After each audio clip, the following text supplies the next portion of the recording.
Hi, I'm Danielle Hartman, and welcome to another episode of Poured in PA, the series about Pennsylvania's craft beer industry. You don't have to choose between seeing live music or the next brewery on your list when you can have both. From national touring acts to your favorite local band, breweries have taken center stage in creating more opportunities for working musicians to perform and for beer and music fans to see a show without traveling far. This episode is about bringing the music to you at your local brewery.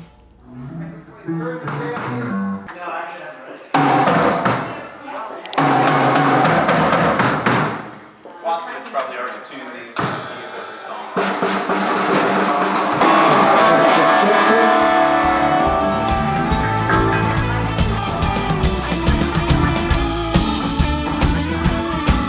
The Englewood is just kind of a whole experience.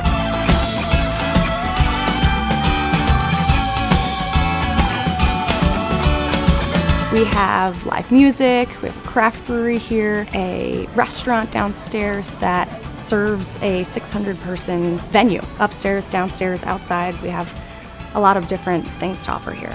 When the owners were thinking about what they were aiming for in this area, they just kind of wanted to have that full, well-rounded experience. So being able to get the beer from the venue itself, instead of something that's brought in, that kind of frisson, that sort of like goosebumps experience that you get when you listen to live music, that's kind of what they were aiming for.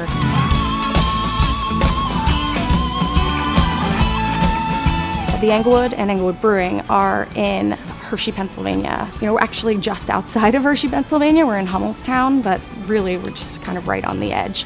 The idea that we're part of this sort of tourist community, you might come to visit breweries. There's lots of breweries in this area. You might come to visit the park.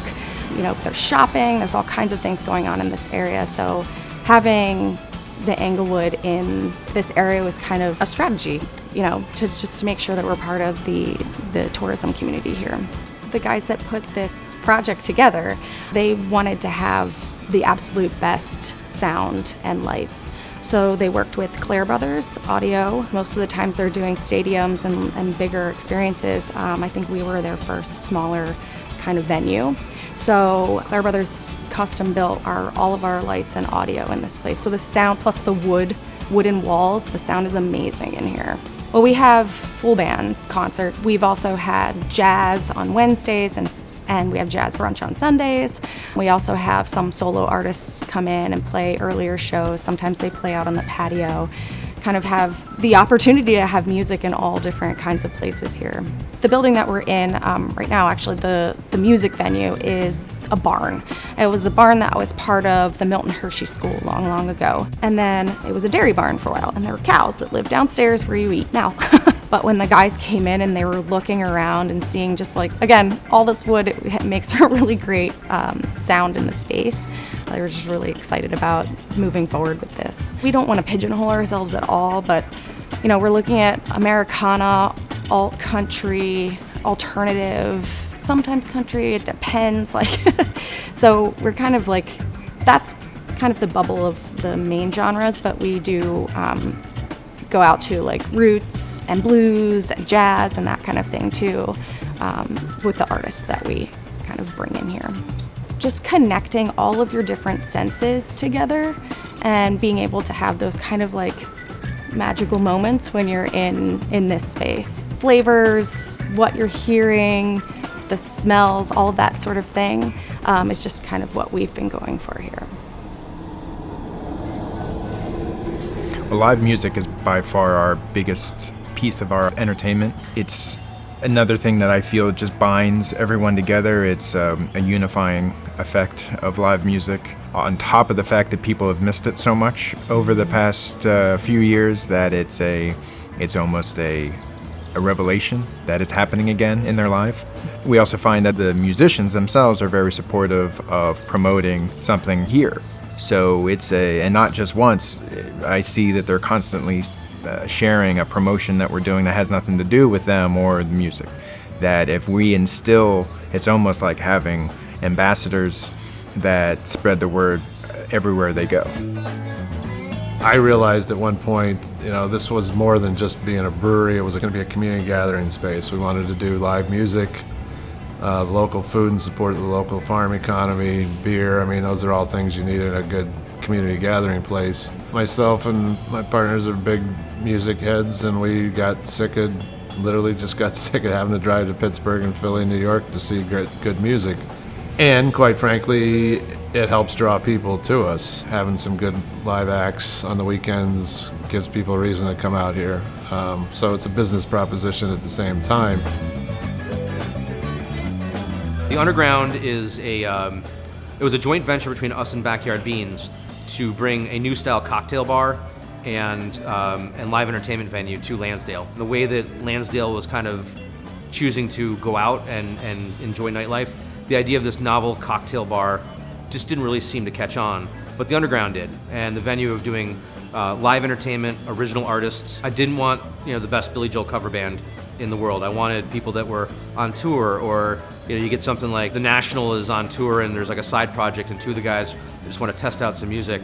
We wanted to create an environment like that. We were shocked. We had this guy Michael Hurley in here, who was part of the Holy Mole Rounders back in the day, and I think it was a Thursday night. 3 guys from Brooklyn showed up because they never get to see him anywhere else, and they had no idea where they were going. They just knew they were going to see this dude in a little place. So folks will travel as we did, I like to think we punched above our weight in terms of bands that we've brought here. We do local bands as well, but we get touring acts and folks coming through that come back, so they seem to like it, and it definitely draws people to us. Joe Jack Talcum, formerly of the Dead Milkmen, he lives in Conshohocken. We didn't know. He would just come up and play. He had a couple other bands, and it's really weird, seeing this dude that I idolized and listened to him playing Punk Rock Girl when I was in middle school. He's now just like sitting in our green room and having a soda and getting ready to go on and play some new music. As a drummer and playing in other bands throughout my life, I always knew that live music was going to be something that we wanted to do here. I didn't realize exactly how many live musicians are interested in playing here, because if I had that many requests for washing dishes or line cooks, I would be made in the shade. It is a daily request to play here. We don't seek anybody out. They contact us every day. It's which is good, but then there is a vetting process that somebody requests. I ask for live performances because anyone can sound good in a recorded format. It's not going to be amateur hour. That it's going to be people that are respected and are going to give, professional, and give the environment what it needs. I know it's made a mark with the musicians. They roll up here the first time, they look up and down the streets and go, I'm going to kill my agent. They come in here, and it's not a huge room. Then they see the PA, they see how well we take care of them, and they realize, we're in this because it's a passion, but also it's respect in the art. And they reach out to me to come back here because they love the response they get from the people. The people that are in here to hear music, not to just flap their yaps and drink and get loud. They're here to hear a show. It's a concert for the most part. I definitely feel that it's now part of something that's the fabric of our operation, and I can't wait to continue to book bigger and better things.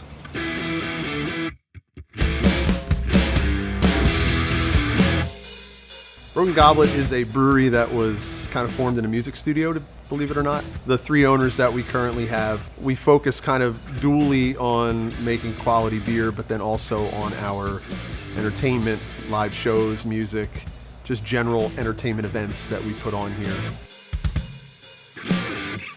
We are about 15 to 20 minutes north of Philadelphia on what I call the 95 corridor, so north on 95. We're in a town called Bensalem. We are, I would say, a really good location for live music because free parking and stuff is great, but also not too far from the city that you have to spend a lot of money in gas and time. You generally know tolls because you're coming from the city, and if you're not coming from Jersey.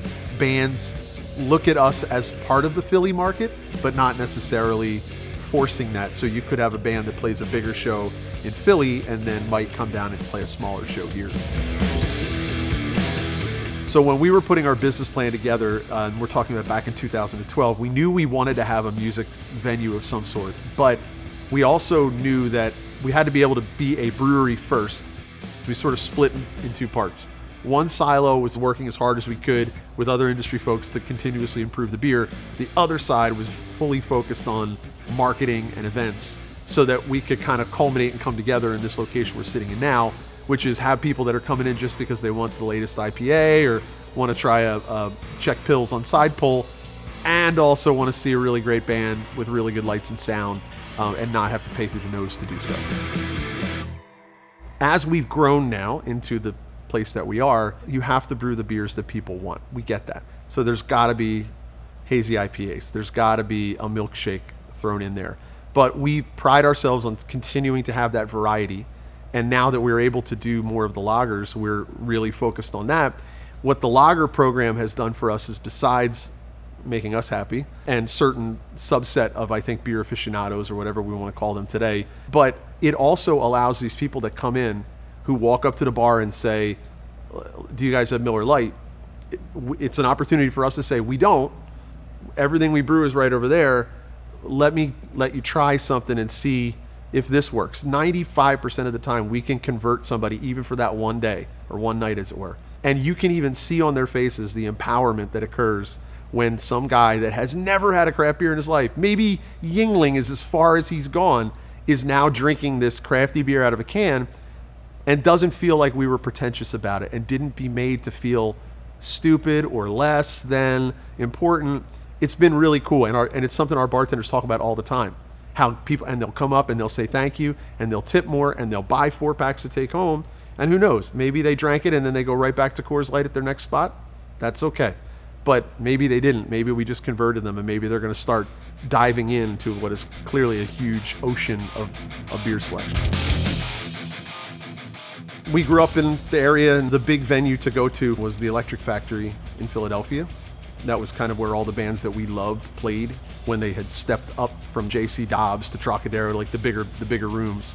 Electric Factory was the room. And so we have really great friends that they did lights and sound there. They ran the two departments. And the old owners said to the crew, like, we ordered a new stage, get rid of the stage.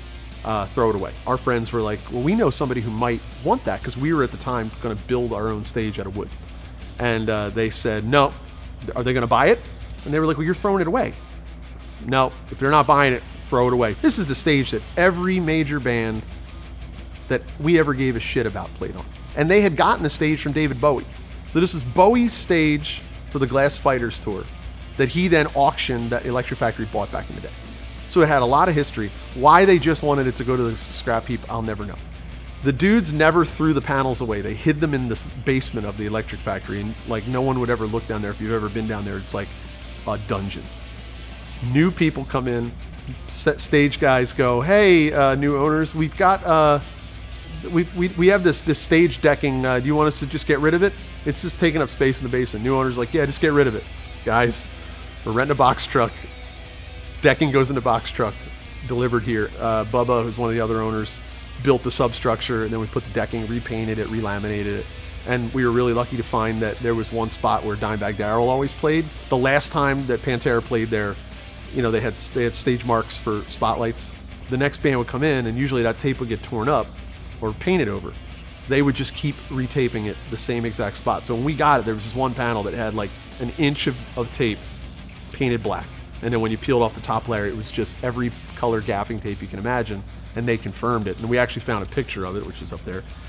So it was awesome. So now so obviously we were like, that will never get touched again. So we took all the tape off, sanded it, painted it, laminated it. So we've got that piece of it too, which is a sad but awesome reminder of a great band and a great guitar player. So we now have David Bowie staged via the Electric Factory. It's a great piece of musical memorabilia in the area. I don't know why they wouldn't want to celebrate that, but we got it now. When there's 300 and some breweries in Pennsylvania, like, you got to figure out ways to get people to continuously come back. And the beer is important, and that is super important. But after you've had that beer 2 times that week, how do I get you to come in a 3rd time that week? And generally that is by continuously giving you different stimuli on the stage to do so. And so that's what we excel at, and we're going to try to keep doing that. We hope you've enjoyed this episode of Poured in PA. Be sure to check out the breweries in your area that support live music. Until next time. Cheers.